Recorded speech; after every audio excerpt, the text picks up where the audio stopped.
Well, guys, I'm back from a week on the road. And let me tell you, just driving all the way down to Miami and back. I tuned in, or I joined the pod last week on the road, but man, it just about killed me. Just trying to recover from that. It took me 2 days to be back in fighting shape. But I will tell you this, I talked about Buc-ee's last week, and I actually did stop on the way home, grab me some grub, and it's the real deal, man. I got a brisket barbecue sandwich with some homemade chips. It was outstanding. And again, I looked around the place even more. They have so many workers there, and if you're ever looking for a job, they advertise, and they pay real money. I mean, for Right. an assistant general manager of one of those places, it's like 125 grand. Right. Not Yeah, bad. they have that nice big sign at the front of the store with all their job openings and stuff. So it sure seems like a legitimate spot to get a job, and even not just like a high school summer gig. Like you could probably make a Career. career out of it, work your way up. Yeah, general Sure. manager or something like that. But yeah, I mean, I don't know if you're trying to snag another partner or Well, a heck big yeah. old national sponsor or something, but we talked about it before. It literally is, if you've never been in there, it's like a Walmart or a Meijer truck stop gas station. I mean, you can Exactly. get everything you want there. Clothes, home decor, obviously all your like food, snacks, everything. Like it's an experience for sure. Sounds like a Costco almost. I've never seen a Yeah. Buc-ee's in the wild. I've heard a lot about it. I don't know how. I'm not the road warrior that Ted is. Here's a simple question before I talk about Buc-ee's. Yeah. Why you are retired? You're clearly a hell of a salesman. Why are you like doing these 24-hour driving hikes? Fly you down there in first class? What am I missing? Well, I had a few stops along the way, and originally I was going to take my wife, but we had some family matters she had to take care of, so it just ended up being just as easy for me to go. And I will tell you this, Jared, uh, being semi-retired in the gig I have, it's not a bad thing. I mean, sales equals fun, and I did get a nice big order on this trip, so that made it Nice. good. I also enjoy what I call windshield time. I don't know about you guys, but sometimes you just got to get away from the house, get away from any stress going on you might have there, and just get windshield time. And you know Windshield. what an SNL fan I am. You guys know that. Yes. And I think I've mentioned this podcast before, but I listened to like 30 hours round trip of the Dana Carvey and David Spade behind the scenes podcast, A Fly on the Wall. And if you are a Saturday Night Live fan, some of our listeners are. It's a deep dive into behind the scenes of different cast members. They have them on as a guest every week and guest host. I've heard Alec Baldwin talking about his experiences. It's a good listen. So that's Probably probably is a my damn top good pod. pod. You definitely right up your alley. I mean, they've been doing a lot of these behind the scenes pods, which I mean, I remember I listened to a couple of different Office ones for a Yeah. while. Right? It's a way to basically almost like you're rewatching the show. It's Yeah. another new piece of content. I mean, I know Sopranos. Don't you love the Sopranos one as well?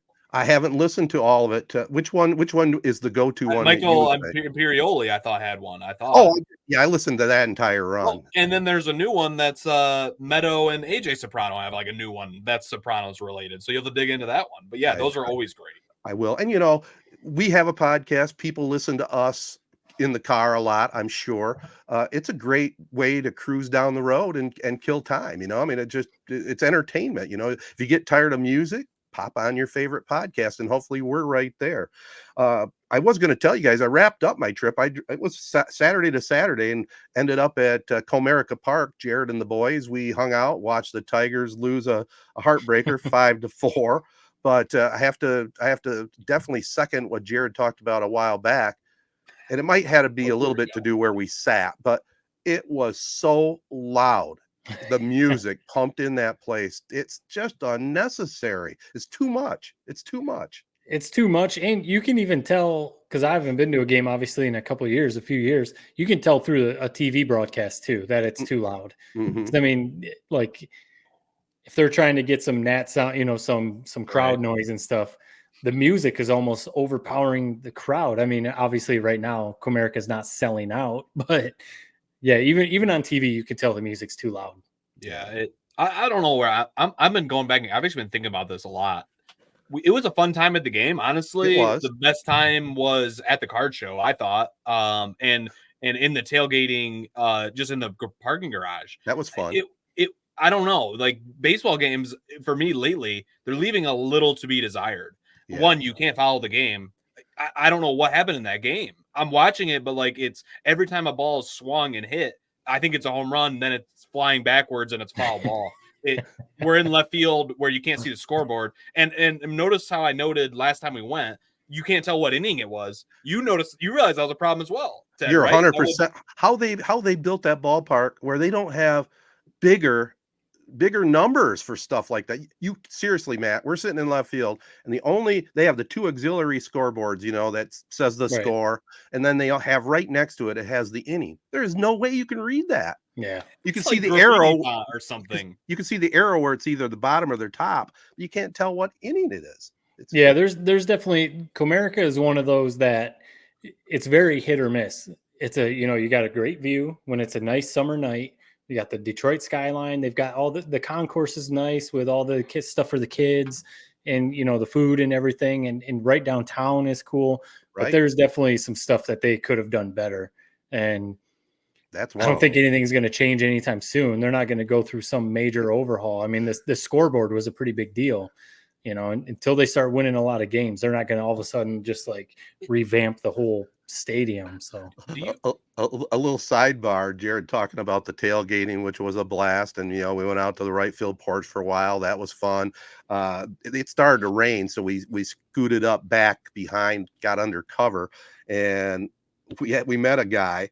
He's a former Detroit Lion coach in the early 90s. Coach Barry Sanders, as a matter of fact. His name's David Giamatti.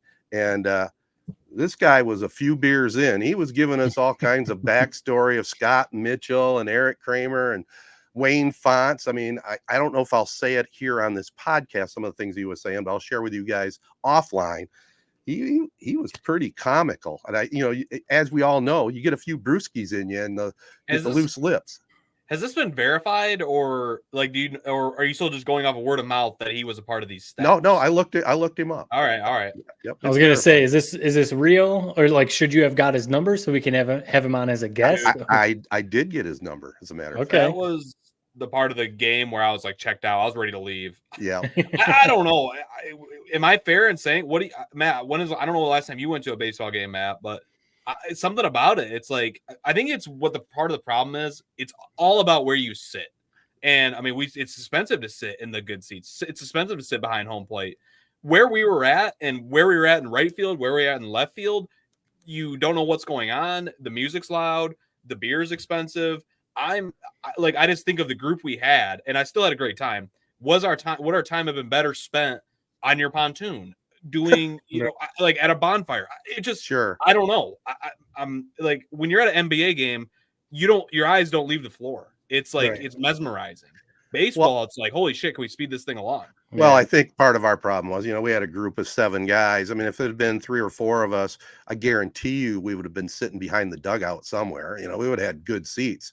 Because there was seats. It was a good crowd. I mean, don't get me wrong. Right. I don't know what the final attendance was. In fact, I'm looking at the Tigers in Washington right now for a Tuesday night. They've got a pretty good turnout. The crowds have been great. They really, like, that's just, I mean, we don't need to talk about the Detroit fan base. We're good. And I do think the product is like what they've done with the scoreboard. And this isn't even, we talked about this last week. It's not even just a Comerica thing. I'm more so, it's baseball as a whole. Like, what am I missing here? I've been to 3 games the last 2 years. Every time I'm like almost like slogging through it in the stands. A member of our group fell asleep during the game. Think about that. Fell asleep. Yeah, got a picture of that. I mean, that's a classic baseball move to, around the 4th, 5th inning, especially if you've already had some drinks, kind of catch a little nap in the middle of the game. No, I mean, baseball, if you don't, not saying you don't understand it, Jared, but I'm saying, like, if you don't like appreciate the nuances of the game and the small ball stuff and just all the little things that go into it, it can be pretty slow, even a little boring at times. I mean, it's all about, like, if you're at Fenway Park, that's obviously just a great experience.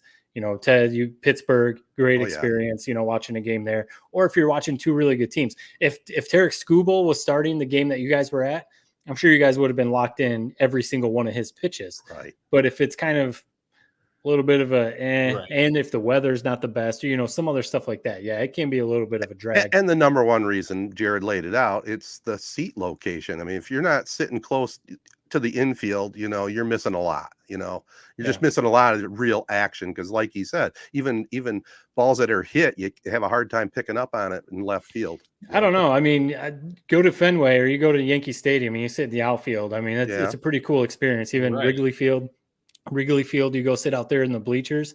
Right. You can have a really great time out in the outfield too. That's I threw out the seat, but when you think about it on paper, they weren't that bad a seat. I mean, we were 30, 40 rows up, still the lower level in that stadium.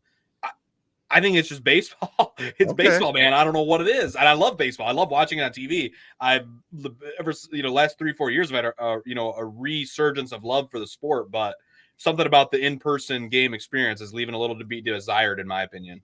Yeah. Fair enough. Well, speaking of the game in the Motor City, a fan of the pod filled us in on a great new product I'm really interested in because I've been really trying to do better as far as concentrating on protein and vegetables, right? Detroit Jerky. It's a vegan and gluten-free jerky, and they claim to be the best one out there, and I don't doubt it. You can find more information at DetroitJerkyLLC.com. Any order over $30, you get free shipping. And what I thought was kind of cool, and I did a little digging into it, they're sponsors of the football alumni of the University of Michigan, and they're owned by a former Michigan football player. So it's a great product. Some of the profits go to helping some of the former Wolverine players that need some help, whether it be financial or where maybe they got some health issues.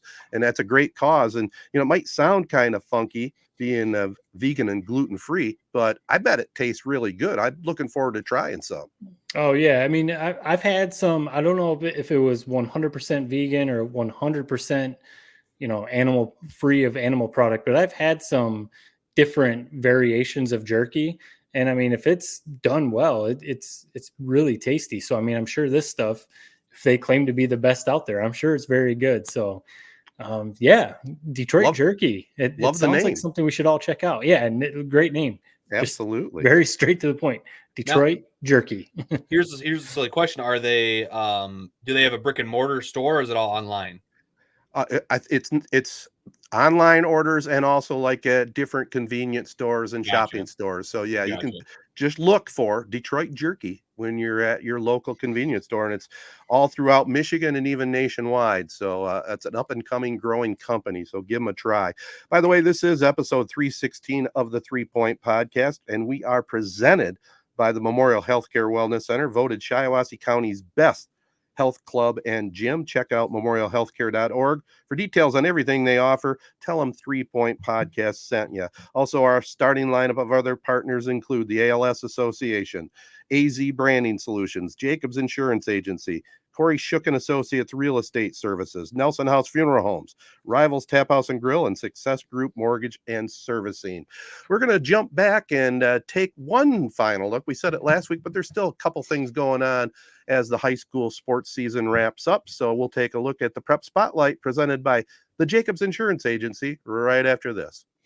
All right, guys, I'm going to jump right into this. Track and field. I forgot to talk about it last week as I was on the road, but one of our favorites, Ovid Elsie's Trice Tokar, picked up his third straight pole vault championship at the track and field finals. He won it, so he's still got one. I mean, he's got to be competing at the collegiate level, right? Where's he heading after this? I would think so too. Yeah, I mean, he's consistently over 14 foot and 3 straight titles, and he's still heading into his senior year. So he's going to. Oh, he's still got another year. Another year. Yeah.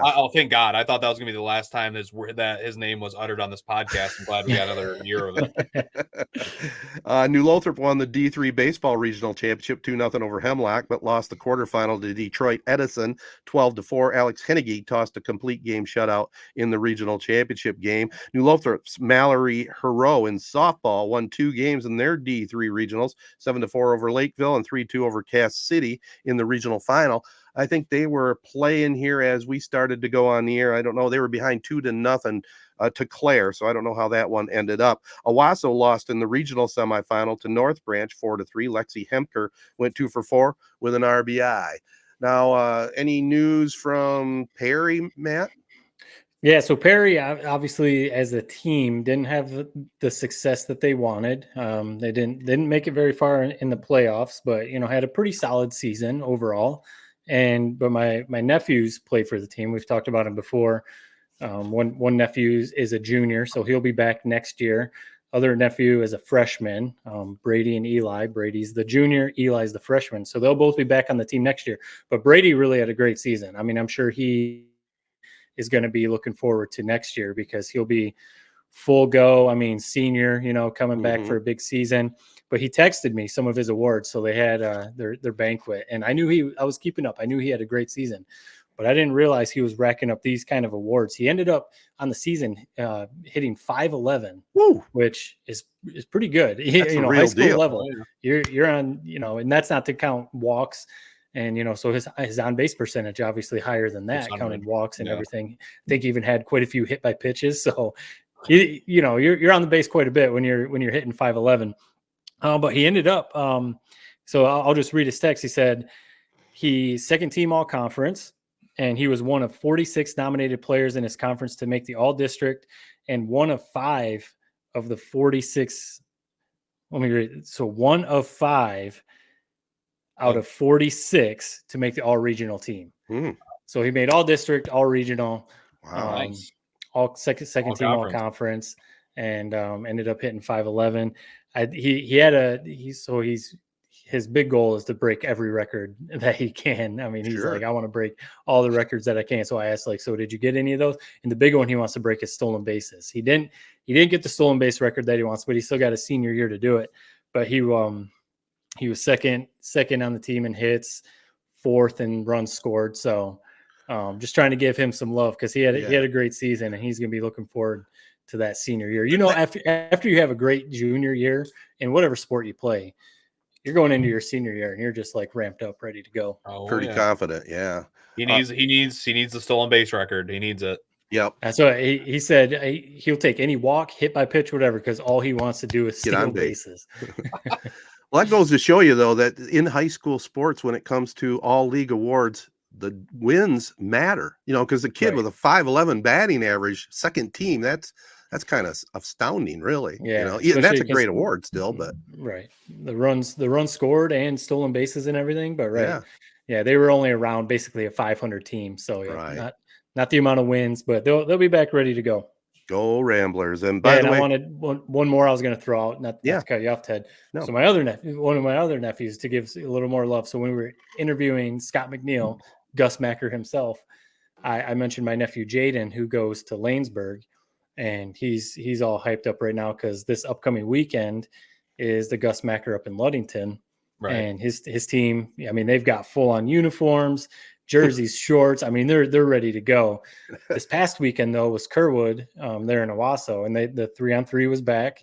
And so his team played in the Kerwood 3-on-3, and they actually won their division. They thought it'd be a great chance, kind of a warm up for the Gus Macker up in Ludington. They played the Kerwood 3-on-3. They won it. So I got pictures of him biting his medal, and my sister said he's been wearing his medal in his shirt basically ever since he won the tournament.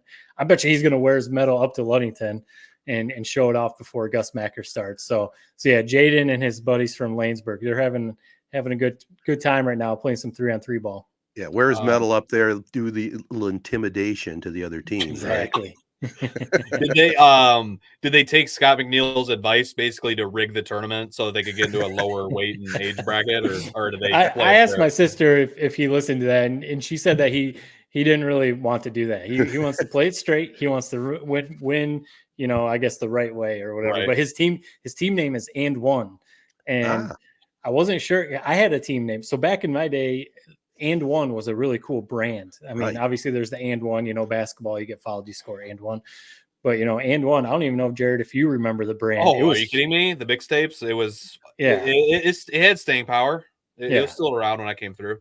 Yeah, and I don't think he realized that. I think they're just going And One, like the term in basketball. 3-point play, yeah. Right, 3-point play. I told him, I was like, we had a team named And One, and it was like Nike. It was like And One, Nike, obviously Adidas and some others. So he thought that was pretty cool. My name back used to be Alien Invasion. I don't know where that came from, but it was creative. Alien Invasion. Not Is it a bad. video game? Was it off of a I video don't know. game? I don't know. It was stupid, but that's what it was. So From like Space Jam? Were you the Monstars or something? There was. I'm trying to remember. My brother's team had they had like Kerwood Ballers, or it was they had custom shirts that were sweet. It was what's it called when it's like a C and a C alliteration? Is that right? Oh, right. It was a very good name. I'm gonna have to think about that, what it was, but yeah, the name is very important. Kerwood Cagers. Yeah, maybe. I don't. It was such a great like logo and branding. I'm bummed I can't remember it. Yeah. Well, that's part of the fun you remember as a youth, right? Yeah. You know, the 3-on-3. I'm glad to see that it has staying power, especially the Gus Macker. Well, yeah, the Gus Macker in Ludington. I think we shared it on our Facebook or Twitter. Right. Something. They extended the deadline for the Ludington tournament because they said they were breaking. They put it in quotations, having a record-breaking turnout. I think it was like of recent years. Since it's kind of been coming back or whatever. Yeah. Right. But it said going over 700 teams. Woo. And I mean, you think about it, that's Ludington's a good sized town, but it's not huge. So you roll in over 700 3-on-3 teams and their families and some friends and stuff. That's a lot of people going into Ludington this weekend. That's bringing in a lot of revenue too, different stores, restaurants. That's a great event for sure. Yep. By the way, for people just tuning in, don't know what we're all about. We're all three Corunna, Michigan high school graduates, and they just announced their class of 2024 Hall of Fame members.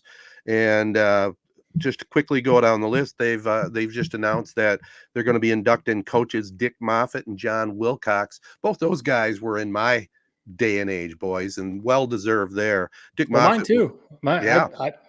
Moff was my JV football coach, and Mr. Wilcox was our middle school gym teacher, and then he was still coaching track when I was there. So yeah, two legends for sure. Legendary. And Mr. Moffitt, man, he was one of my mentors as a kid. I mean, I love Dick Moffitt, man. That's for sure. Also, Corunna Cavalier contributors Dave Harvey and Mary Dumond elected to the class of 2024. Don't know if they want to let Dave Harvey have the microphone at all, because you may not it may not end, but congrats to Harv as a contributor, but he very well could have earned it as an athlete. And speaking of the athletes, this one was a no-brainer. First teamer Noah Jacobs, classmate of yours, Jared, made it first time on the ballot. One of the greatest runners in Corunna history for sure. Gordy Sayre, he played in my dad's era, played on my dad's 47 team, went on to play for Michigan State and Biggie Munn, won a national championship starting for the Spartans. So well-deserved for him. Stan Bosick, also a star athlete in that era. Marshawn Honky Humphreys and Meredith Norris, tremendous volleyball player, went on to play. Did she play at Michigan State, I think? Big time player for Michigan State. Yeah.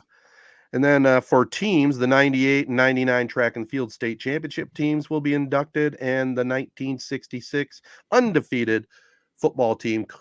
Dave Harvey was the quarterback of that team, ironically enough. So well-deserved. They decided to have more inductees this year to kind of catch up for the COVID year. So well-deserved. And I think the ceremony is going to be sometime in December or January, I think, during basketball season. So they'll be honored at halftime of a basketball game and then have a banquet on that following Saturday night. So it'll be very cool.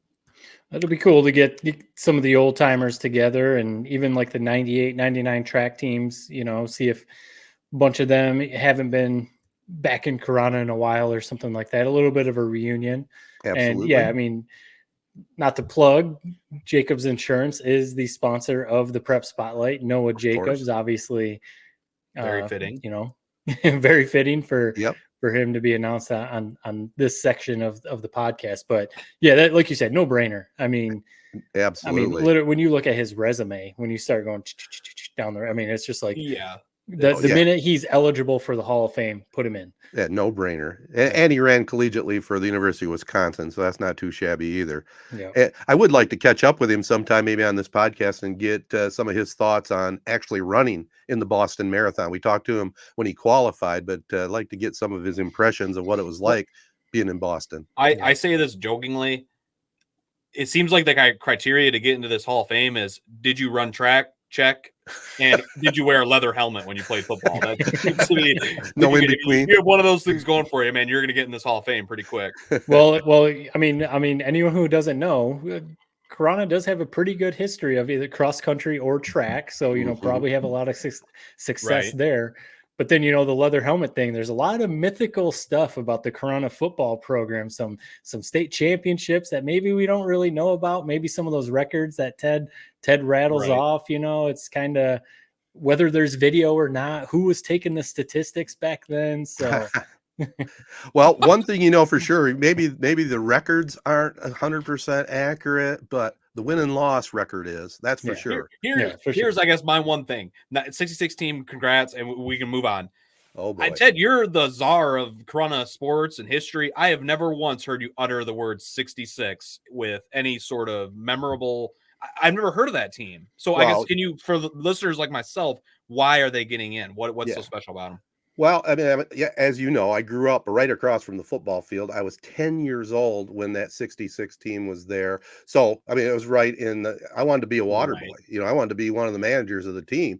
And Harvey was the quarterback. Jerry Dutcher, who was inducted in the Hall of Fame, was a wide receiver. He went on to play at the University of Michigan. They had some stud linemen on that team. And I think the biggest story, maybe you haven't heard me talk about it, but I've talked about it with other family members, was the fact that, Corona lured Nick Anise from New Lothrop. He won a mythical state championship with New Lothrop, and Corona was coming off an 0-9 record when they reached out to Nick and brought him over to Corona, obviously for more money, bigger school. And he brought a couple players over from New Lothrop that starred for Corona, and the 66 team was his first undefeated team at Corona. So that's kind of the tie-in there. All right, you saw a cool story. Yeah. One final thing, speaking of Corona, they recently announced they have a new boys basketball coach.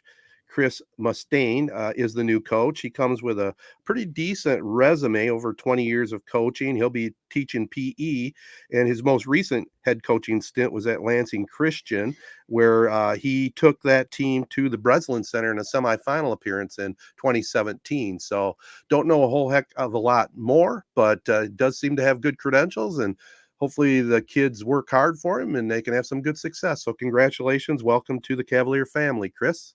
And we'll be watching and we'll be talking. What did I see too? A post that Corona, the football team and football teams all over the state starting to get their summer workout programs going and everything. And it's just always, it starts getting you fired up for football season when you start seeing that stuff. Yeah, it is. And, the prep spotlight, or not the prep spotlight, the pigskin preview, not that far down the road for us. So look forward to that. I don't know what annual one this is. It's got to be 6 or 7, right? Yeah, 6 or 7. Yeah. Okay. It is a great show every year. Yeah, absolutely. All right, guys, that gets us up to speed. Let's come back, take a look at some of the other sports going on, including the NBA, talk a little Tigers. Caitlin Clark in the news. What else is new with that? We'll be back with some of that right after this. Jacobs Insurance Agency has served Shiawassee County and the surrounding areas since 1977. Just like 3 Point Podcast, we've had 3 generations: Gary Jacobs Sr., Gary Jacobs II, Brian Jacobs, and myself, Noah Jacobs, serving our community with offices in Waterford and Owasso on M21, just west of Home Depot. Stop in or go online to jacobsinsurance.com to get a quote or get your questions answered by our team. Jacobs Insurance is a proud supporter of our local schools and the proud sponsor of the Prep Spotlight. Insure everything, local, independent, and trusted. It's our family working together to protect yours. That's the Jacobs way. All right, guys, let's jump in the NBA first. The Celtics, as we record this on Tuesday night, are up 2-0 over the Mavericks. The Mavericks got really blown out in game 1. They came back in game 2, played better, but still, Boston seems to be the better team. Up 2-0. We'll see if the Mavericks can get it done at home. A couple storylines, though, in the NBA in the finals. Danny Hurley just turned down $70 million to coach the Lakers, and now it's all up in the air again. What are they going to do? Is J.J. Redick going to take the job if he gets offered as the second choice? Jay Wright, I saw his name mentioned. May not be a bad move for him, actually, to get a couple years under his belt if he wants to finish on his resume, but what are you guys' thoughts on that whole situation? I don't know. The Hurley thing seems weird because he's coming off back-to-back national titles with UConn. I mean, UConn's the best basketball program, like, currently in college basketball. So you always wonder, like, why would you leave that situation? Well, it is the Lakers. It is the NBA. It's the same with, like, Beeline going, why would he leave Michigan at the time? Maybe he wanted to give the NBA a shot. Maybe Danny Hurley wants to give the NBA a shot. If you want to do that, go to the Lakers. That's a pretty good deal. But it seems like they kind of lowballed him a little bit because it was like a 6-year, 7-year, $70 million, which I know it's a ridiculous amount of money, but he's making that at UConn. So It's kind of like, if you're asking to pull me away from my back-to-back national championship team and coach LeBron James, Anthony Davis, the Lakers, I mean, you got to like up the ante a little bit. So it seems like it was a little bit like, hey, let's pursue him, put the feelers out there, but let's not make him that $100 million offer that he's going to accept. It almost seems like let's give him an offer, but let's kind of not give him an offer that he's going to accept. Yeah, it was only going to be like he was only going to be the 6th highest paid NBA coach or something like that. Right. So it seems a little weird. JJ Redick, he came out and said like he couldn't say because he's doing he's calling the NBA finals right now, so he can only say like so much. He said like he'll address it after the season is done, but it wasn't really an offer, so it seems really strange. Like maybe there was some discussion, but I don't know if it was ever actually. I heard he like never even interviewed, which is like it's something. Yeah, you're right. It's like it's very confusing to follow. A lot of smoke screens.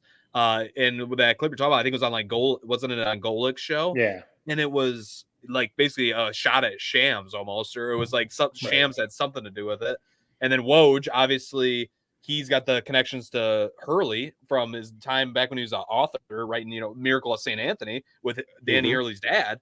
So, and then Woj is the one that has the scoop that Dan Hurley's not taking the job. So I don't know what to make of the whole thing. Is Redick even being considered? We were talking, I was the idiot that I guess took Shams' report as fact.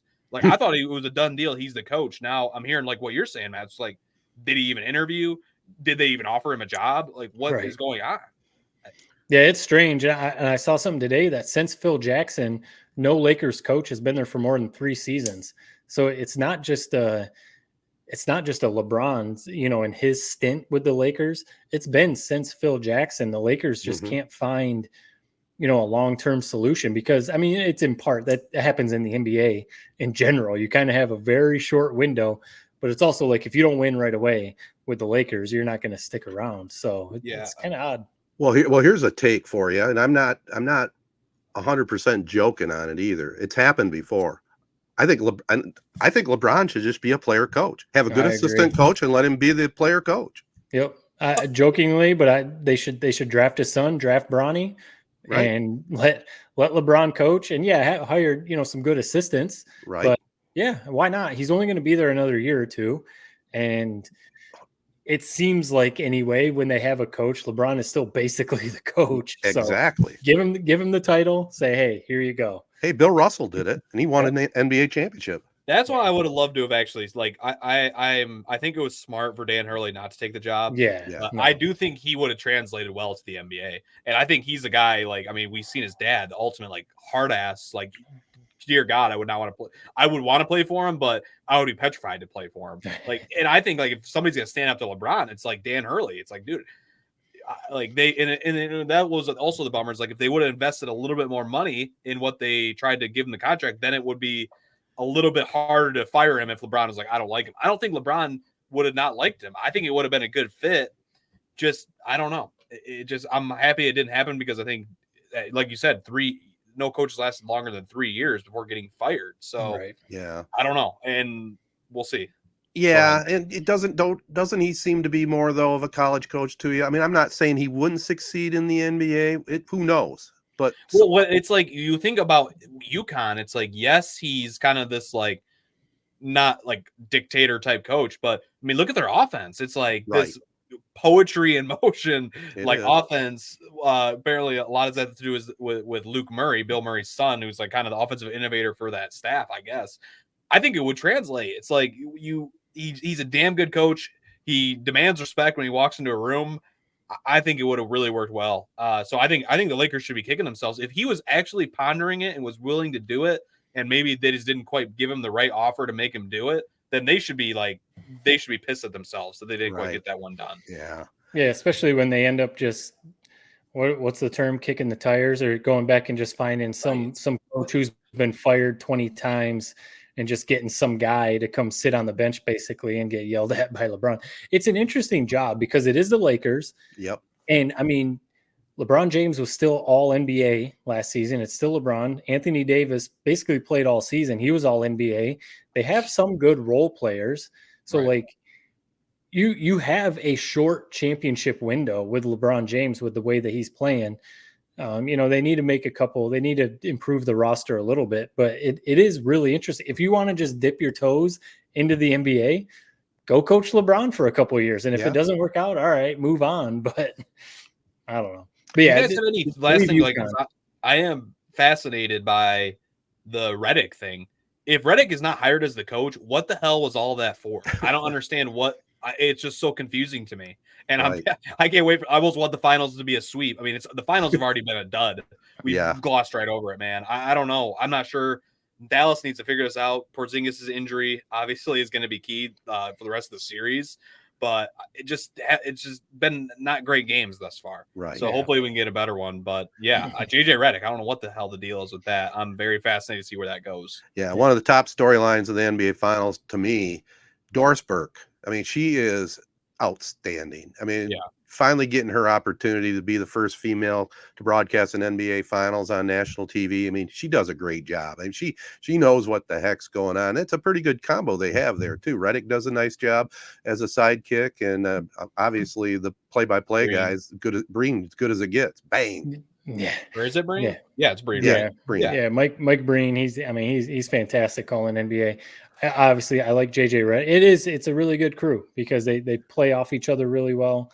And calling NBA Finals, especially when you're watching it on ABC, there's just something kind of nostalgic about that. But no, I'll be curious to see what the JJ Redick thing. I mean, to me, the story is Kyrie Irving. The Celtics are really deep. I mean, all the way down their roster, they just got a lot of really good players. Luka's doing his thing. Luka's playing fine. He always has some head-scratching turnovers every game, but otherwise, he's playing great.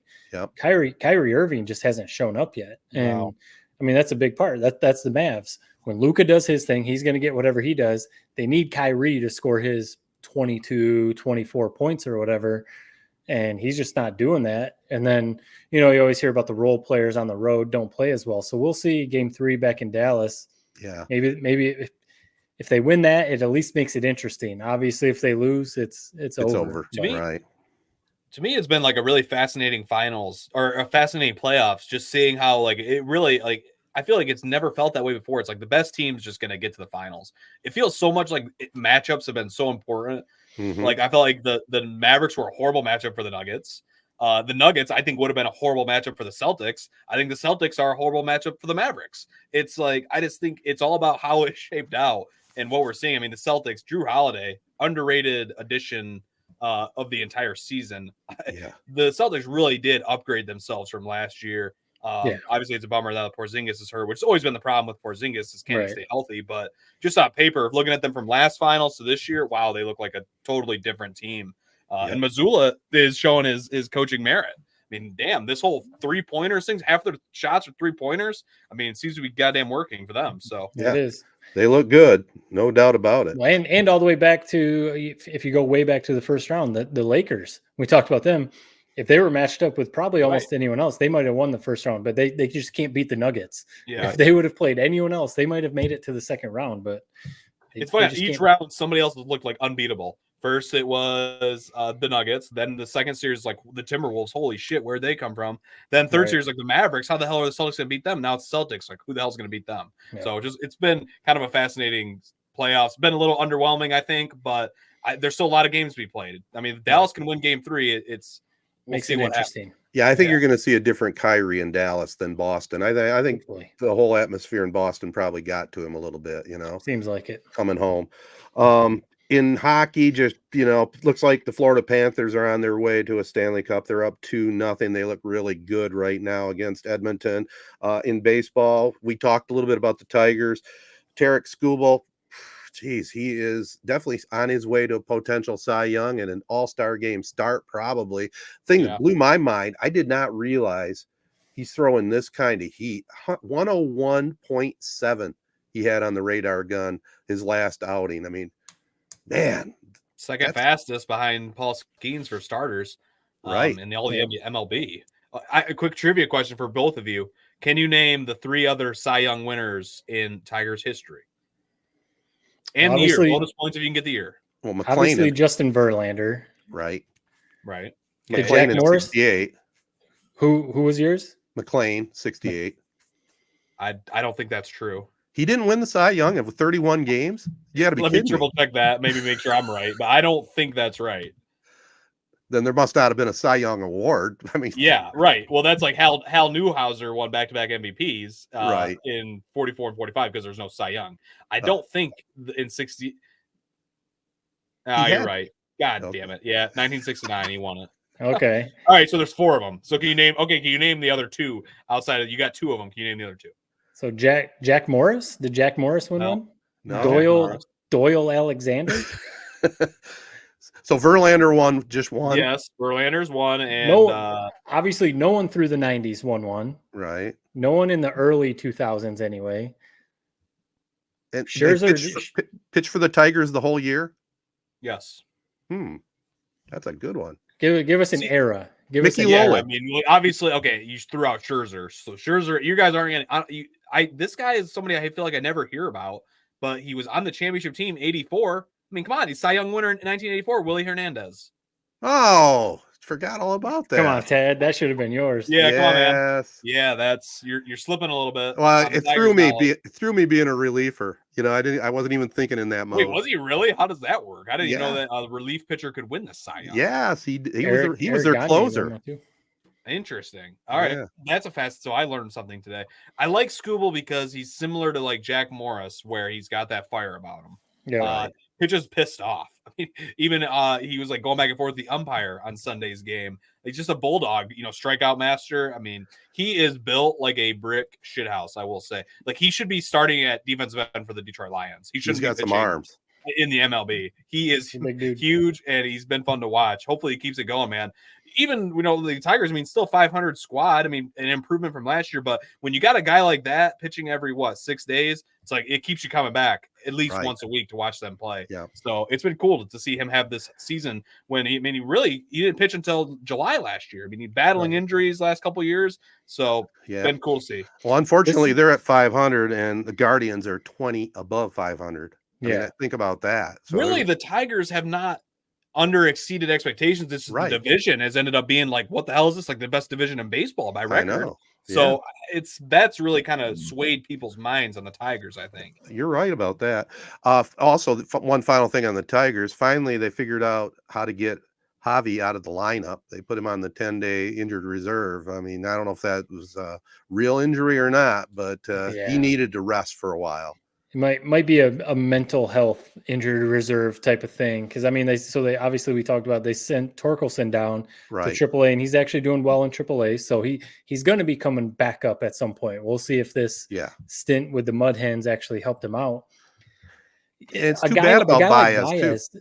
He's got pop in the bat, but he got to hit the ball. And he swings and misses so much. He swings at such bad pitches all the time. I don't know how you fix that or whatever. But I don't know if a trip to AAA would help a guy like Baez. He's been in the league for so long, I don't know if that would really even help his confidence. If he goes to AAA and hits a bunch of home runs, cool. Come back up to the majors and you start striking out again. So, but they owe him a lot of money. So I don't know if at some point you just cut your losses and figure out some sort of buyout and just say, see you later or what. But he literally, I've seen stats, and we've all probably seen stats. He's having literally the worst offensive season in the history of the major leagues for an everyday player, because he plays every day. That is one thing about him. He's healthy. He plays every day. And Hinch, you have to put him in the lineup because Right. you're paying him so much money, and he is a good defensive shortstop also. Really so good. he plays every day, but he's literally having the worst offensive season in the history of the major leagues. You can't play a guy like that every day if you want to even act like you want to contend, you know? Right. So, I mean, I don't know what they're going to do. I don't know. I think time in Toledo will do him well. I really do. I'm still not out on him. I still got some faith. I mean, still think about it. Even he hasn't had a great year. He's still batting 400 with runners in scoring position. It's like, as we've kind of said in the past, like we saw it with the Cubs when the stakes are high, when plays need to be made. I don't know. Again, 400 with runners in scoring position. I'm gonna cling to that stat. There's still something there. We'll see what happens. Give him 10 days. He said he'd be back half of the season. I'm not selling the stock yet. I'm gonna be buying it. It's at its lowest. I'm gonna buy it up, and when he comes back, I'll be rich. Buy it up, young man. I'm still remembering you buying all that stock in Jonathan Scope. So yeah, I don't know. Hey, but overall, that entire prediction, I think I ended up I basically nailed last year's prediction. That was the one thing that wasn't quite right. The Skubal thing though, the Skubal thing is just like, so that's the pitcher that's panned out clearly. It's a shame Casey Mize, Matt Manning, Alex Faedo, some of these other guys, they had so many of these high draft picks that it was like we were set up to just be cruising right along, and it's just it hasn't panned out. Skubal has, obviously, but so now people are throwing around, what do you do? Like, do you offer him that 8-10 year ridiculous amount of money deal and keep him on the roster? His trade stock is obviously super high. Could you trade him and get just a ton of assets and stuff? You know, like I don't think that they should do that, but right. I don't know. I think you got to resign. You got to do your best to resign him. Maybe he will go for the bigger paycheck on another squad like the Dodgers, but it would hurt my heart. Maybe it's not the smartest thing baseball wise. I don't know the inner workings. As a fan, I want to see him in a Tigers uniform. 100%. And there's no salary cap. What the hell? Right. Illich's money, pay him. That's what I say. I mean, we pay enough to go watch him, you know? It's true. All right. I'm moving on. Caitlin Clark. I got a thought. She's left off the Olympic team, right? Yep. I think looking at the big picture, it's just a big publicity stunt. I think it was intentional. I think she's going to end up on the Olympic team. I think they announced that she wouldn't, to draw eyes to the WNBA, the whole no publicity is bad publicity. I think there might be a conspiracy involved here. So because I mean they've announced their roster. So what do you think? There's going to be like an injury? Yeah, injury or something. And they said she's the first alternate, didn't they? Isn't she like the first alternate? She's one. She's one of the first alternates. I feel like I understand what you're saying, because leaving her off obviously has just sent the media. I mean, it's turned into just this. Everything about this WNBA season with Caitlin Clark and it's been a complete shit show. And PR and how they've handled this. And you've got this superstar coming into the league, and it just seems like they are dropping the ball on this whole thing. 100%. And just the Olympic thing is the next chapter in this book, I feel like, of her rookie season. That's been just such a mess. I mean, everyone is saying she's not one of the 12 best players. So obviously 12 players make the Olympic roster. She's not one of the 12 best players in the WNBA. Well, Olympic rosters have never been built that way, where you just take 12 best players, put them out there. You know, you got to kind of build a roster. You got to get the right players, because this is FIBA basketball. Olympic basketball is different than NBA or WNBA. So you got to get the right pieces. It's the same with the NBA. They don't just take the 12 best players, because it wouldn't work. They try to do that sometimes, and they get beat by these teams overseas because they actually have an actual team built. So that argument doesn't make any sense to me. Like when people just say she's not one of the 12 best, so she shouldn't be on the team. No, that doesn't make any sense. It's the trying to grow the game. You're trying to get more eyes on the game. You're trying to get more respect for the women's game and everything in comparison to the men's game. Caitlin Clark is bigger than LeBron James right now, basically. I mean, she is. Everyone knows who Caitlin Clark is. And for them to not put her on the roster is just insane to me. Yep. Because, I mean, I'll probably still watch a little bit of the women's games, but if she's playing, I'm watching. And even if she's just the 10th person on the bench that's going to come in for a few minutes, she can shoot the lights out. So if that's all she does, bring her in for 2 minutes. Let her just shoot a bunch of threes. Well, she can pass the ball too. She can pass. They're going to win those games by 500 points. Right. Like I love and it's like the quote that came out as soon as it happened was, "Oh well, this is from like the representatives of who I don't know USA basketball, I guess. Oh well, we didn't know how people would react to her not getting much playing time." Okay, that was the dumbest thing I've ever heard. Right. Yes. Secondly, because like you said, it's like, dude, nobody's expecting her to be the number one star and offense is built around her like it was at Iowa. No. Play her 5 minutes, have her sit in the corner, shoot threes, collect the ratings from it, and live to fight another day. You're going to win these games by 3,000 points. You don't need to worry about building a perfect roster. And that's what they just came out and said today. And I kind of respected the quote in theory. Basically, I don't build like the person whoever's in charge of creating the roster said something like, I don't build the roster for views. I build it for to put the best team possible on the floor. Yeah, I get that, but it's like she's the best shooter in the league. I think you can find some way to use her. Or just bend the rules. Like, I mean, put her on the roster. Who are we kidding? As for your theory, Ted, although I found it fascinating and good pod fodder, I mean, I don't it would be very short-sighted to do this big publicity stunt and then basically look like idiots with their tail between their legs having her come on the squad. If I'm Caitlin Clark, no, I'm not joining this. If that is actually some semblance of truth and she's an alternate and they ask her, hey, come play for us now. We want you now. I'd be like, hell no, I'm not playing for you. I think that's really also a bummer to me about this whole thing is, you talk about all these old heads that are on this team. A lot of the best players in the WNBA are on this team. And I think if you are on a team with Caitlin Clark, a lot of them have clearly some animosity toward her. Oh, yeah. You spend a month on this team, you win a gold medal together, you ride the bus all over the place, you stay in the hotel together, you stay in Olympic Village together. Like, they'd probably leave that month with Caitlin Clark saying, I like this girl. Like, let's really support her and build around her. And, like, let's really help grow this game as a unit. Now we don't get that. Now Caitlin Clark's going to probably just be in the offseason working on her game. She says she's going to lift weights. I just think it would have been a great way to break the ice of this tension in the WNBA, which maybe the WNBA doesn't want to do that. Right. This tension has driven ratings to levels they've probably never seen. So it's like, I don't know. I go back and forth on it, but flat out is stupid leaving her off the roster. Yeah. Well, I'm just going to make one statement. She is a rookie, without a doubt. But is she not? I couldn't tell you. I know a few players in WNBA that are stars, but is she not one of the 12 best players in the WNBA? Not right now. Seriously, right now. why? Why? Really? Can you name the other 11? No. Again, it's That's not, what I mean. Well, it's like there's difference between like and that's what I think part of the problem is with this Indiana Fever. Think about Iowa. They catered it to her game, and it made the team better as a whole. If they like Indiana Fever, it's like you're watching them. It's like, dude, what am I like? Run a million. Every play should be running through her. Every decision should be made by her. Yes, and like they're not doing that. Caitlin Clark is not the heliocentric Luka Doncic of the WNBA. She would not be the alpha on that squad. They're just better players. I mean, look at their record. They're 2-10 or something like that. Yeah. So no, she's not. I don't think she's one of the 12 best players right now. Give it a year, maybe by next year, I think she would be. But flat out, just from the shooting perspective, she should be on the roster. Okay. Well, and it's not just that she may not be in the top 12, but she's not like the worst player in the league. It's not like you're adding someone who's a complete scrub. She's still, if she's not top 12, she's right there.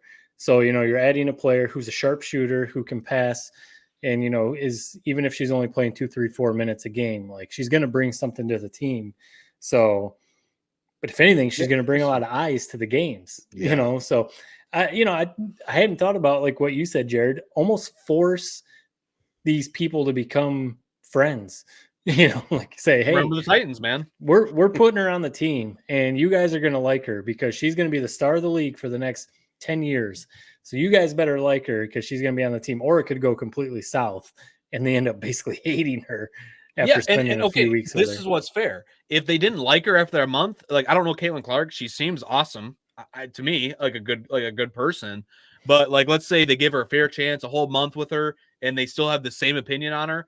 Okay, fair, so be it. Then maybe she isn't like this perfect person. I don't know, but Well, it's it's just so goofy too, because like you said, the women's game right now is in the place where the men's game kind of was like in '92, when the original Dream Team played and just boat raced everyone in the Olympics. This women's, like you said, Jared, this women's team is going to win every game by 50 points, not really get challenged the whole way to the gold. They may have a couple, close-ish games. So there's no reason that even like Diana Taurasi, she's obviously probably the greatest or one of the greatest women's players ever. I think this is her 6th Olympics. Seriously, she's like what, dude? 42 years old. Right. I think she's 42. She can still play. She is definitely not the player that she was. In fact, if you look at her stats, they're worse than Caitlin Clark's. So it's like, okay, like what's your argument? You're keeping Taurasi on just because basically she's a legend, but you could probably take her off and put Clark in if you really want to grow the game. Some of this other stuff, like I don't know. It just seems like they're really dropping the ball by not having her on the team. I do agree. I'm trying to find out what the gold medal game in 2020 Olympics, what they won. It probably was like a 50-point victory. I'm having a little hard time finding it here. 2020. They blow out everyone in the Olympics, and they're going to do the same this year. So it just seems like, NBC probably doesn't like it because people would have been watching every minute of those games if Caitlin Clark was playing. So they missed they won by 20. So they beat Japan. I guess it was a little bit closer than what I thought. They won by 20 to Japan. So a little bit closer, but still, your 12th man, whoever the hell ended up getting that last 12th spot, your 12th man isn't even you might as well have me on the bench. Who cares? Put Caitlin Clark there. God, it's just, listen, I get the principle of let's put the best roster together, but for God's sakes, bend the rules just this one goddamn time. They missed a big opportunity. That's for sure. Yeah. And I looked back, I was trying to remember when LeBron came into the league. He came in 2003. And the Olympics, so there was an Olympics in 2004. Right. So he was basically a rookie, a year in the league or, whatever. There's no way they would have left him off of the Olympic roster because he was LeBron James. There's no way. And he was on the Olympic roster along with Carmelo Anthony, D Wade, a bunch of these young players that were superstars already in the league. So it's it was a little different back then because some of the big stars, Shaq and Kobe and some of the other big stars, they weren't playing in the Olympics then, but still it was there's no way they were going to leave LeBron James off the Olympic team, even if he was only a 19-year-old kid or whatever. Right. So, did they win in 2004 or did they lose? No, that was when they won a bronze. That was when things started going down. So that's what I thought. Yeah. Well, we'll be watching anyway. And Caitlin Clark has definitely kept women's basketball in the news. That's for sure. Before we move on to Tedertainment Tonight, Jared, you wanted to talk a little bit at U.S. Open, and I know we should briefly talk about Joey Chestnut, the big controversy on the 4th of July. Yeah, to be Jared's honest, guy. A couple of real quick things I'll throw out on the U.S. Open just because, obviously we talked about the Rackham golf course, 3-4 weeks ago. Same designer that designed Rackham is the one who designed Pinehurst No. 2, Donald Ross. So it's a beautiful course, man. It got reshaped and updated in 2010 by Bill Corr and Ben Crenshaw, another legendary course designer. So it's going to be a really fun tournament. I'm looking forward to it. Players are already bitching about the conditions. The greens are unfair. I don't understand it, but a couple just real quick picks I'll throw out. So Jason Day, this is kind of my heart pick. He's 110-1. The only reason, basically, he played really well here in 2014. Last time it was at Pinehurst No. 2. Finished T4. So that's just my heart pick. I like Jason Day. I love his style. People hate on it every tournament. It'll happen this weekend for sure. But I appreciate it. So Jason Day, that's my heart pick. My head pick, just a long shot that I really think has a good chance. Minwoo Lee, 66-1. Another one of my fan favorites, to be honest. Another one of my favorites. Really, he's just playing so goddamn well lately. He's gained 4.4 strokes off the tee and ball striking in 3 of his last 4 tournaments. And his short game has been money lately too. So those are my 2 kind of just big picks. Again, if you're not picking Scheffler, you're crazy. But if you want a couple long shots, those are what I like. So you guys have any lingering thoughts in the U.S. Open? I saw John Rahm just announced he's out. So yeah. I know people down here, it's supposed to be a really great, because it's here in North Carolina, that golf course. It's supposed to be a great weather weekend. So people are saying it's going to the scores are supposed to be like just out of control, like potentially like minus 27 and stuff. I've heard some people saying that these scores might just be out of control because of the weather. I don't know. Who knows? It seems like U.S. Open that happens a lot, but we'll see how it plays out. What happens is they act like it's going to be it's going to play tough, and then players light it up anyway. So it's like, right. You never know. Yeah. Scotty Scheffler though, that's got to be the pick. What are his odds right now? I saw the big thing I saw thrown out there was like you could basically make a bet. I don't know if it's DraftKings or FanDuel. I don't know his odds off the top of my head. I could look it up, but it was like quote unquote the big dogs, and it was Xander Schauffele, Rory McIlroy, and Scotty Scheffler, the 3 favorites, versus the rest of the field, and they were like plus like 130 or something. So basically, it's like even odds for 3 guys versus literally everybody else. I thought that was kind of a fun bet. If you're looking for it, take either the field or take those 3. People are going to keep putting Rory's odds up there, and it's just like, is it ever going to happen again? I mean, no, probably not. No, it just seems crazy. Mean, we hashed that out at the last major championship. That was like kind of the perfect storm, and even then, I don't know. We're all going to root for it. Believe me, I'll be the first guy cheering him on if he does it. But I mean, at this point, you're the definition of insanity if you keep expecting him to win these majors. We've been doing it for 10 years now. Mm-hmm. Right. And what about your boy Joey Chestnut? Yeah, to be honest, there's still like I still don't totally understand what's going on. He wants to eat vegetarian hot dogs. I don't think that's actually true. That's what I read before we came on. Well, I thought he took a sponsorship with what is it, Impossible Foods or whatever. Yeah. And Nathan's hot dogs are, that's the hot dog eating contest. And they're like, no, if you're taking another sponsorship from another hot dog, which you can't do that. But it's like, I mean, that's another one of those things. Like in theory, yes, that rule makes a lot of sense for Nathan's, but I mean, Kalen Clark, Joey Chestnut, there is no event without him. It's like, what are we talking about? Right. Like, you just got to do it. So that's another one of the things. Will I probably still be tuning in and watching? Yes, but I mean, they got to figure that shit out, man. You can't ban him from that. Someone said they should like Amazon Prime or some other streaming service should just call Joey Chestnut and be like, hey, go get a bunch of Impossible hot dogs and we'll do an event on the same day. You should call up some of your buddies and we'll throw one together and do it. He should almost, I love the idea of getting it sponsored. Like, do like go 5 minutes away from Nathan's, do your own little tournament, do it exactly at the same time that they start and win it. And then just claim another mythical title. I mean, Corona knows a thing or two about that. Have Caitlin Clark make an appearance too. That would be funny. All right, let's move on. We'll go to Tedertainment Tonight, see what's going on, what we're watching right after this. Are you ready to take your brand to the next level? Look no further. Introducing AZee Branding Solutions, where we help grow your brand from A to Z. At AZee, we're committed to helping businesses and organizations like yours reach new heights. Our full-service print and digital branding agency is your one-stop destination for all things branding. Need a stunning web or graphic design that captures your essence? We've got you covered. Want captivating social media content that engages your audience? Done. And that's not all. We're experts in video production and photography, ensuring your brand tells a compelling visual story. Plus, we specialize in screen printing and embroidery, turning your brand into wearable art that speaks volumes. Whether you're a startup or an established business, AZee is here to transform your brand dreams into reality. Ready to grow with us? Partner with AZee today and experience the difference. Visit our website at www.azee.co or give us a call at 1-844-360-AZEE. AZee Branding Solutions, where your success begins. Rivals Taphouse and Grille is the area's go-to spot for the best in food and drink.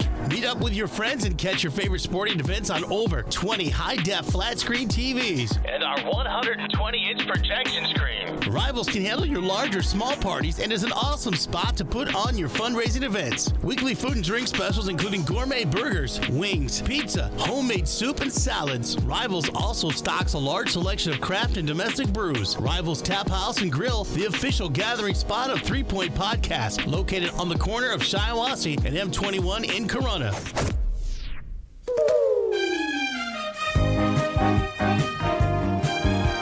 All right, I got a couple things, guys. First of all, we were talking about Detroit and going to the Tigers. I don't know if you saw the live from Detroit, the concert at Michigan Central, but man, it was well done. Seeing Eminem out there, Jelly Roll, Jack White. I mean, it was a cool event. I think it was invite only because I didn't hear much about being able to get tickets to it. I was going to say, I didn't really hear much about it at all until I started seeing all the clips popping up on social media. And I was like, what is this concert that everyone is at? But it definitely looked cool. It was like a surprise party. I mean, the headliner is, Eminem played like a perfect set. Welcome to Detroit brought out, I think it's like Trick is the guy's goddamn name. Played a lot of the kind of Detroit hits. But I mean, he's like the hottest thing right now. That was actually kind of ironic you brought that up. I didn't even think about the concert. Eminem dropping basically a #1 song, Houdini. It came from nowhere. I didn't see that coming. I thought I kind of wrote Eminem off as like, yeah, he's still going to have his like kind of diehard fans, but he's just not really putting out good tunes anymore. That is a good song. And I'm excited for his album now.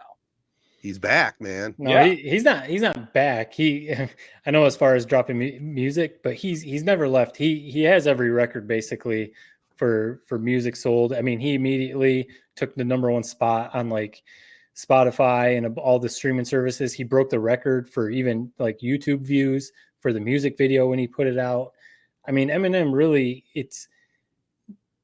there's a debate on who's the greatest rapper ever and all that kind of stuff. We don't have to get into that. I don't even know if we could have that debate, but if you talk about sales, and anytime he puts out music, anytime he's featured on a song, anytime he puts out a video, I mean, we saw all this stuff when all of a sudden the Lions were making their, playoff push, and he started showing up in every promo video. He was in the NFL draft videos and stuff, and people go bananas for anything Eminem does. I mean, that's right in my wheelhouse because, I mean, when he burst on the scene, that's when I was in middle school. He's never left, like, in terms of popularity, but wouldn't you say his music had definitely dipped from, like, the last 5-6 years? Or even longer, 7-8 years? It's like, I feel like he's been leaving a little to be desired. Yeah, I mean, he even admitted it, that he tried to change his style a little bit, and that's the whole thing with this Houdini album, and especially the song that he put out. It's going back to the old Eminem, and that's what people want. I mean, absolutely, yeah. If you can stand the, it's a little goofy sometimes, and then obviously when you get the album, if you can stand some profanity and some jokes that you got to have some thick skin, then you'll enjoy it. Well, and I think he was one of the producers of the event too. I mean, it was really cool what they did with that Michigan Central. It used to be the train station there, and it was dormant and just a disaster for like 20 years. A lot of people thought they were going to tear that thing down, and now it's just a beautiful gem. That's what anytime they do that. I mean, they did that with the Fisher Building in Detroit. Right. Like Detroit has so much cool architecture. It'd be a shame if they really, and I love that that they saved it. You're exactly right. Yeah, and then I don't know if you knew this, Jared, but they have, I think, free tours up to Father's Day. So if you're interested in seeing what it looks like inside, go check it out. So wait, is it just a concert venue, or what did they turn it into? No, I don't think it's really gonna. It was a train station at one point. I think it's basically just like a nice building now. I'm not sure what they're gonna do. I think Ford Motor owns it. It's not a functioning train station, right? No, it's not a train station. It's offices. And I think they were talking about it in the concert. They've got a lot of entrepreneurs that are in there. I think Ford Motor Company is a big, big backer financially because they had Bill Ford Jr. Talking about what's going on there. It just looks like a fantastic setup for Detroit. And we've talked about it before. We love Detroit. It gets a bad rap. I do think Detroit is coming back. It still has some bad things they got to clean up in some of the neighborhoods, but when you think about it, what big city doesn't, right? I mean, they have a lot. I think I saw an article that for the first time, the census that came out recently, the first time in whatever the number was, 30 years, 30 years, the population actually increased in Detroit. Yeah. So, I mean, it's coming back. Well, didn't you say, Jared, one of your buddies there at Bally's lives at the old Tiger Stadium location there in one of the apartments? I mean, that is so cool. Ultimate pad. It's an ultimate pad. I mean, it's like condos there. You got a patio overlooking. They play football on Friday nights at that stadium. They play baseball there all the time. Willie Horton Field. Thinking you're like your place is where like home run balls were smashed. One quick little side story that it was awesome. So Willie Horton, Detroit legend. Yep. Apparently back in like the 50s, or I don't know when he would have played, 60s, whenever he would have played. So they used to play the Detroit Public School League Championship in baseball at Tiger Stadium. Right. As a sophomore, Willie Horton powered a home run over the left field, like basically hit it out of the park over left field. I just thought that was wild. Like, dude, this guy is a sophomore, just grown man strength, hammering a ball out of a major league stadium. All-time Detroit legend, and grew up in Detroit, man. There's nobody like Willie Horton, man. Yeah. Willie the Wonder. Also on moving the subject along here, I'll give you credit for something, Jared. I've checked out The Boys. I watched the first episode. Yes. Watched the second episode. Watched the third episode. I'm into it, man.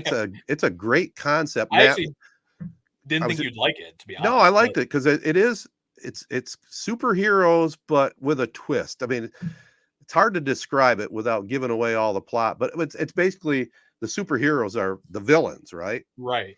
And anti-heroes. Yeah. Anti-heroes, yeah. And it's pretty interesting. I like it. What I like about it, it's not your standard superhero movie, you know, which they're all predictable. This has got a cool back plot, and it's definitely kind of an R-rated type of show. And I like one of the lead characters, Jack Henry Quaid. I didn't realize it. I figured it was Dennis Quaid's son. Dennis Quaid and Meg Ryan. Really, I think the actor that's like had a rent, like the Homelander. Honestly, I don't know the guy's name, but him as Homelander in that show is like, it's the most hateable character, and he plays it perfectly. He's the star of that show. Yeah. So I look forward to actually Amazon watching Prime. Yep, Prime, it's on Prime. Yep. 4 seasons. I think they're just starting the 4th season. Well, that's I'll have a report. I think it's dropping either next week or maybe a week from now, or maybe 2 weeks from now. But yeah, it's coming out. But anyway, 3 episodes in, I like it. Is it like action? Is it comedy? Is it drama? It's like, I mean, did you ever watch, like, I think it was like Watchmen back in the day? Basically, it's like what Ted said, where it's like the heroes, like they're represented by like a branding company, like almost like corporation athletes. It's almost like as if superheroes were like pro athletes, kind of like and you get paid to be a part of this superhero team. It is a fascinating like premise, really. Well, it's very updated too, because they're doing superhero things, and then they're talking about, geez, how many Instagram hits did I get? It's all really current. So that's cool. Definitely have to check that out. Yeah. Might have to watch it. You guys got anything on? I was going to mention, speaking of Eminem, I was going to mention another one that I think would be interesting to watch. I saw it's on Paramount Plus. It's called How Music Got Free. It's basically, I don't know if you guys have seen any clips on it or whatever, but it's I think it's just a 2-part docuseries, and Eminem is in it. Mm-hmm. But it's a look back on all the Napster stuff, like back in the day when illegally downloading music was such a big deal, and some people's music was getting stolen, and Eminem's was one. I kind of forgot about this. I just saw a clip on Twitter. Yeah, I saw that clip too. Yeah, where he was. So when his album, The Eminem Show, came out, obviously was a big deal. This is like peak Eminem. It dropped it. It all of a sudden, someone leaked it onto Napster and all the streaming services before it actually got released. So, I started thinking back, and I was like, oh yeah, I remember that. And, of course, I downloaded it, and everyone was downloading it because it was free. And, Eminem in the clip is obviously not happy about it because people are getting his album for free before he was able to release it. So people had to buy it. So, maybe I think, Ted, you remember it. Obviously, this was before your time a little bit, Jared, but it's definitely one of those things that if you didn't like live in that time, I don't think you really realize how big of a deal it was to be able to download music. Oh yeah. Like nowadays it's just like, what are you talking about? Like what's the big deal? Who cares? It was the coolest thing to be able to get on your computer. It was still kind of like mind blowing. Like, how does this even work? Well, it was download free music. That was the download thing. It for free. And it was like, yeah, it was illegal, but like, I don't know. No one really knew what was going on. So who really cares? A CD burner was the coolest. If you had a burner on your computer and you could make CDs, like if you didn't live in that time, right, it was the coolest thing to experience when you could make your own CDs. So I'll be interested to watch it though. I think it actually came out today. I think it's out now. Yeah, it actually looks I saw that clip. I was like, what is this? Like an Eminem documentary? That's interesting that it's like what it's about. Now I'm actually intrigued. Yeah. I was at the very tail end of the whole Napster. Actually, it was LimeWire by the time I got around to it. My brothers, I didn't really know nothing about it. It was like a death sentence for your iPod, or it's like basically like it was like a short-term gain. My brothers made sure to load it up with LimeWire virus-riddled software, and it's like my iPod, brand new iPod, is like broken a year. So I was like, yeah, that was cool for a second, but it's like, who really won here? Yeah. So, no, everyone's home. That's what happened. Everyone, it was at the time when, if you were lucky enough to be able to have a computer in your house, your family was able to have a family computer. Right. And then you start downloading all this music and it's just full of viruses. And then, your parents are pissed off because you've ruined the family computer, and you're probably doing it on dial-up. So it takes hours to download the song. Yeah. I mean, I would connect, because there for a little bit, we only had the one line. After a while, we use it so much, we did actually get a second phone line, one for the computer, for the internet. Right. I would connect right before we all went to bed, and I would start like 9 songs. I'd wake up in the morning and I'd run down there, and it'd be like, oh, someone must have called because it disconnected halfway through or something. You'd be all pissed off. So yeah, that sucks, man. That's crazy. I came around at the right time. Yeah, that's for sure. That definitely has improved slightly from those days of the dial-up, for sure. Yeah. All right, guys, good stuff as always. I think we got ourselves a podcast. I want to thank the great folks at Memorial Healthcare's Wellness Center. Join the Wellness Run Club, headed by running experts Rachel Smith and Ben Jacobs. How about that? Noah's brother Ben helping out. It's a great way to get in shape. Get ready for the second annual Go Blue, Go Green 5K on October 5th. For more details, contact Memorial or go online at memorialhealthcare.org. Also want to thank our other partners, the ALS Association, AZee Branding Solutions, Jacobs Insurance Agency, Kori Shook and Associates Real Estate Services, Nelson House Funeral Homes, Rivals Taphouse and Grille, and Success Group Mortgage and Servicing. Don't forget, give us a rating, pass on any comments or questions via social media at 3point Pod, or email us at 3pointpod@gmail.com. Chi-Town, our buddies, they're going to be rocking and playing some country music on June 13th at the Rackham Park in Fenton, Michigan. And get on out and see the boys. That's it. Peace and love, everybody. Be kind. Thanks for listening.